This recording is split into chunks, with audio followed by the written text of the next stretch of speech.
রাজধানীর আমিনবাজার ল্যান্ডফিলের বর্জ্য থেকে বিদ্যুৎ উৎপাদন প্রক্রিয়ায় গতি আনতে উদ্যোগ নিয়েছে সরকার। চুক্তি অনুযায়ী প্রতিদিন প্রায় ৩,০০০ টন বর্জ্য ব্যবহার করা হবে, যার থেকে সর্বোচ্চ ৪২.৫ মেগাওয়াট বিদ্যুৎ উৎপাদন হবে। বুধবার বিকেলে সাভারের আমিনবাজার ল্যান্ডফিল পরিদর্শনে আসেন পরিবেশ ও বন প্রতিমন্ত্রী শেখ ফরিদুল ইসলাম এবং স্থানীয় সরকার প্রতিমন্ত্রী মীর শাহে আলম সহ ঢাকা উত্তর সিটি প্রশাসক শফিকুল ইসলাম খান।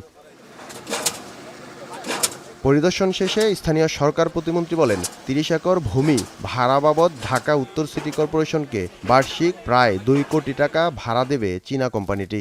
একই সাথে এই ল্যান্ডফিলে উৎপাদিত বিদ্যুৎ ইউনিট প্রতি ২১.৭৮ সেন্ট কিলোওয়াট দরে কিনবে সরকার। পুরো ইনভেস্টমেন্টটাই তারা করছে, এখানে আমাদের কোনো ইনভেস্টমেন্ট নাই।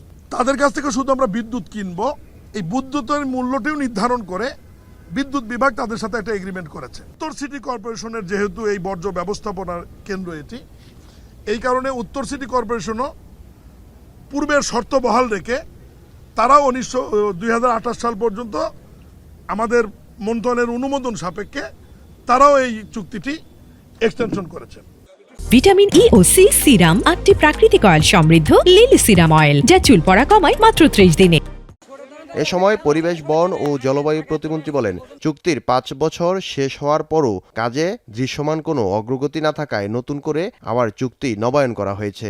কিন্তু আমরা যখন দেখলাম যে না, আমাদের কিচেন ওয়েস্টই আসতেছে অলমোস্ট এখন হিসাব অনুযায়ী উত্তর সিটি কর্পোরেশনের প্রায় 3,500 থেকে 4,000 টন পার ডে, আর এখানে আমাদের মানে লাগবে হচ্ছে 3,000 টন বর্তমান যে প্রজেক্টেরা এখানে বাস্তবায়ন করতেছে। তার জন্য আমরা বলে দিলাম যে না, ঠিক আছে, যেহেতু আমাদের মানে কিচেন বর্জ্য আমরা ম্যানেজ করতে পারছি না, সুতরাং এই প্রকল্পটা আমরা এদেরকে দিতে পারি। এ সময় প্রধানমন্ত্রীর অনুশাসন অনুযায়ী দ্রুত কাজ শেষ করার আশাবাদ জানান পরিবেশ, বন ও জলবায়ু প্রতিমন্ত্রী। ফেরদৌস রহমান, এখন, ঢাকা।